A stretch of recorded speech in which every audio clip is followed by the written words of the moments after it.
Would you pray with me? O God, may the words of my mouth and the meditations of all our hearts be acceptable in your sight, our strength and our Redeemer.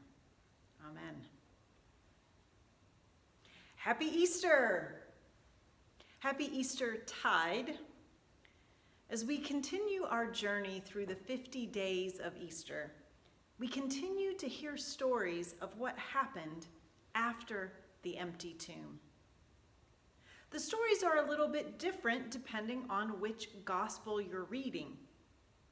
For the last 2 weeks, we've been in John's gospel, which contains the story of Jesus appearing while it was still dark to Mary Magdalene, who mistook him for the gardener at first.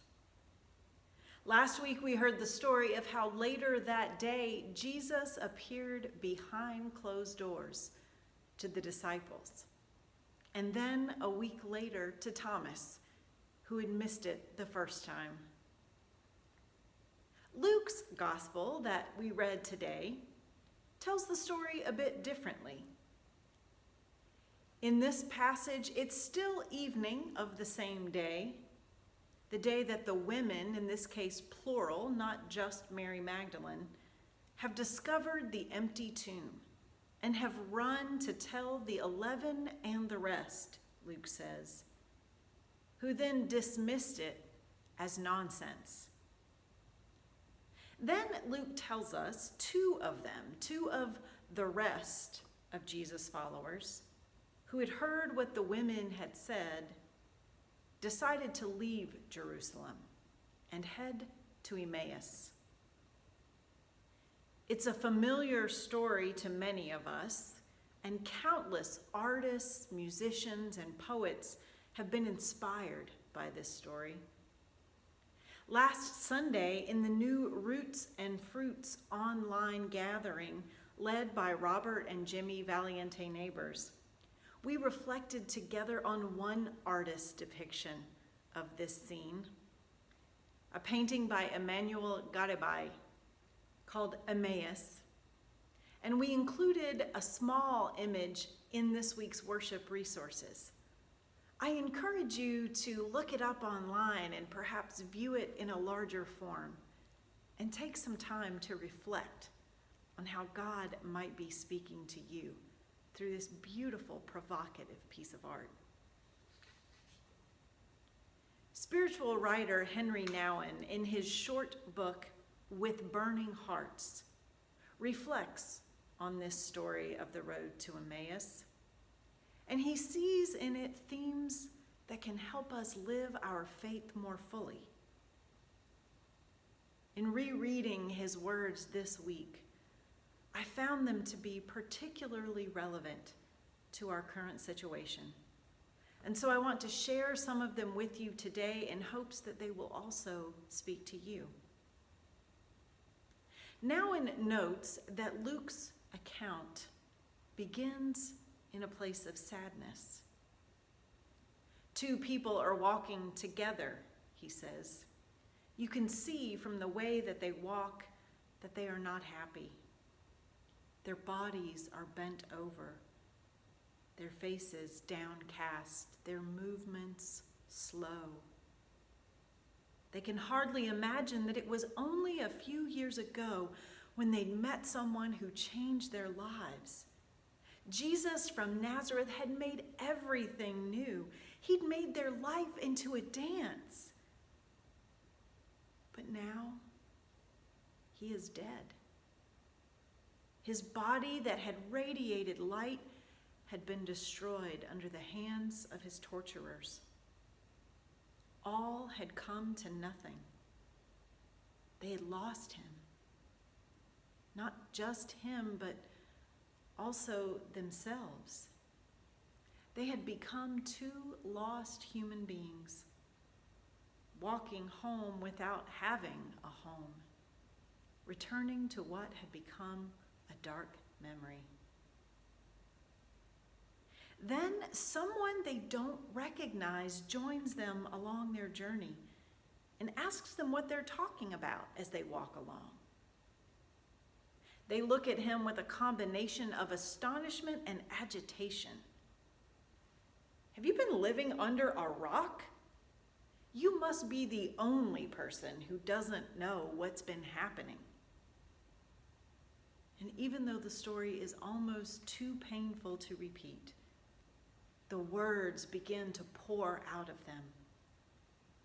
They find some comfort in having someone to listen, someone who's willing to hear their words of disillusionment, sadness, and utter confusion. Somehow, telling this stranger feels better than repeating the sad facts to each other.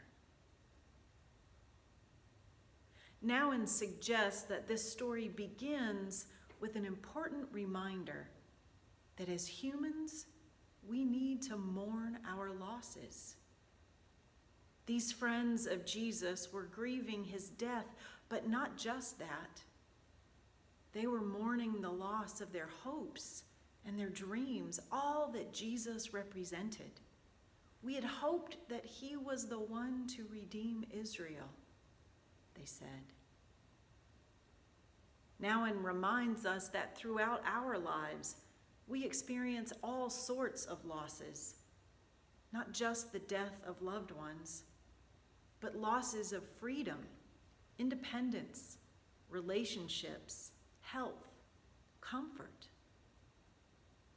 And during this current COVID-19 crisis, those losses have multiplied.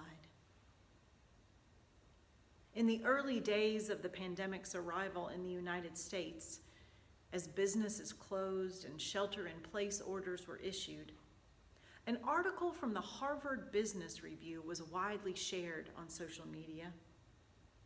It was called, "That Discomfort You're Feeling is Grief." In it, the author consulted grief expert David Kessler, who said, "We're feeling a number of griefs. We feel the world has changed, and it has. We know this is temporary, but it doesn't feel that way. And we realize things will be different. Just as going to the airport is forever different from how it was before 9/11, things will change, and this is the point at which they changed. The loss of normalcy, the fear of economic toll, the loss of connection. This is hitting us, and we're grieving collectively. We're not used to this kind of collective grief in the air." Nouwen and Kessler both emphasize how important it is that we not hide or ignore our losses or keep them to ourselves. Nouwen wrote, "We must mourn our losses. We cannot talk or act them away, but we can shed tears over them and allow ourselves to grieve deeply. To grieve is to allow our losses to tear apart the feeling of security and safety and lead us to the painful truth of our brokenness.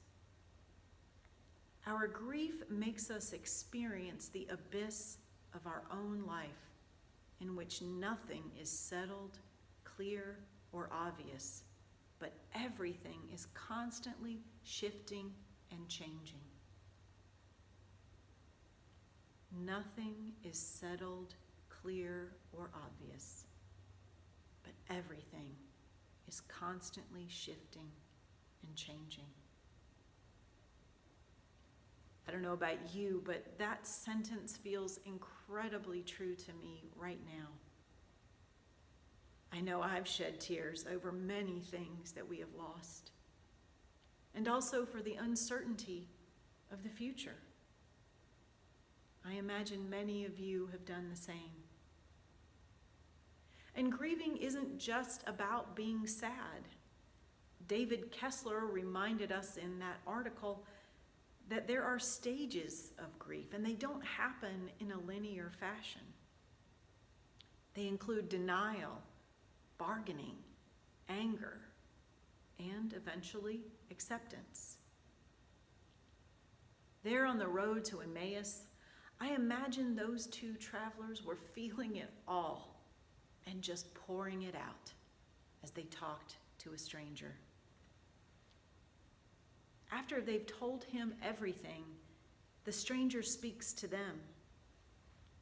He reminds them that people of faith have always encountered times of despair and darkness. He talks of Moses and of the prophets, calling up familiar stories from their childhood that suddenly begin to take on new meaning.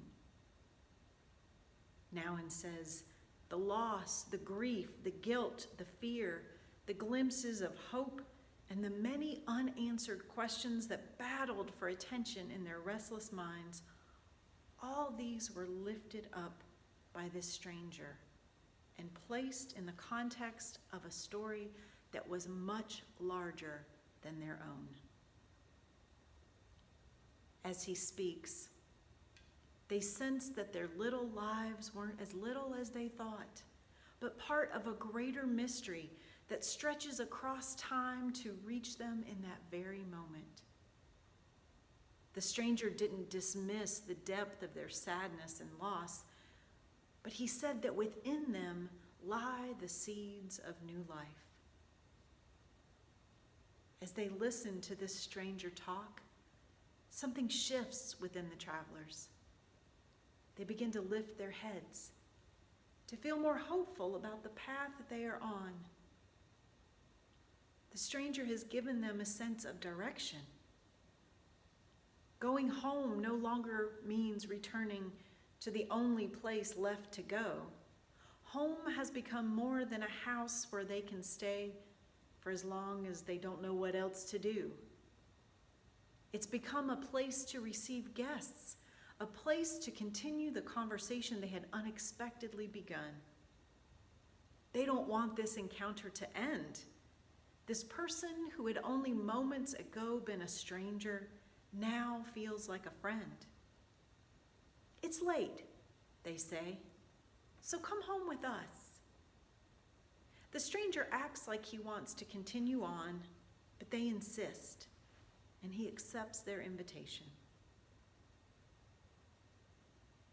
Nouwen suggests that too often as Christians, we aren't so sure we want to invite Jesus into our homes. We prefer to encounter him in a place we've set aside as sacred, a place where we can visit him for an hour and then leave him until next Sunday. But our current situation has stripped away that familiar place where we come to meet Jesus.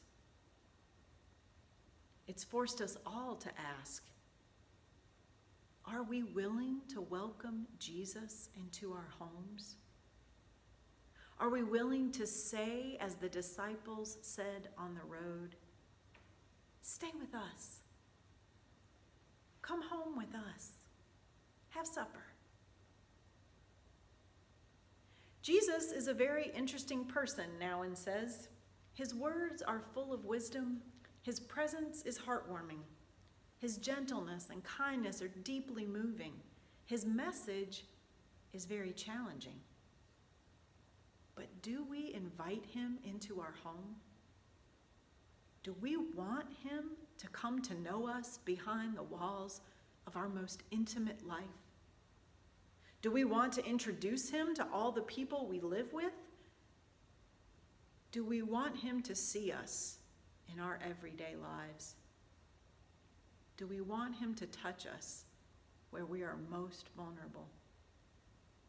Do we want him to enter the back rooms of our homes, rooms that we ourselves prefer to keep safely locked? Do we truly want him to stay with us when it is nearly evening and the day is almost over? One of the things I miss most these days is our lunch together after worship. Hospitality is one of the spiritual gifts of our church. We love to share meals together, and it hurts that we cannot do that now, at church or anywhere outside our own homes. But Nouwen reminds us that we can offer hospitality to the God who wants to be invited into our homes, into our lives, with all its disarray and messiness, into our homes where maybe we haven't showered or put on real clothes or tidied up. Will we invite him in? When we do, something remarkable happens. We read in Luke that when Jesus sat down to the dinner table with his two new friends, he reached out and took the bread and broke it and gave it to them. The guest became the host. He didn't wait for them to offer. In that moment, something clicked. Had they seen him do that before? Did he use the same words? Turn his head just that way? Whatever it was that stirs their memories, their eyes are open and they see with sudden, stunning clarity that the stranger in their midst is Jesus. It has been all along. As soon as they recognize him, he disappears, vanishing from their sight. But in that moment, they realize everything has changed. Despair has been replaced by hope. Fear has been conquered by love. Doubt has receded in the light of faith. They know now that the story the women told them about the empty tomb was not an idle tale. Jesus is alive, not alive in the way they'd known him as a captivating preacher and healer, but alive as new life within them. Now it makes sense to them. That feeling they had when he was talking with them, that sense they had of their hearts burning within them. It was because Jesus was with them. Friends, Jesus is with us. Jesus is with us on the road, listening with compassion as we grieve. He's with us as a teacher, opening the scriptures to us and reminding us that God has never abandoned God's people through all the trials and tribulations that have come. And Jesus is with us in our homes, at our dinner tables, right in our very midst. He will meet us there every day. We just have to invite him in. Amen.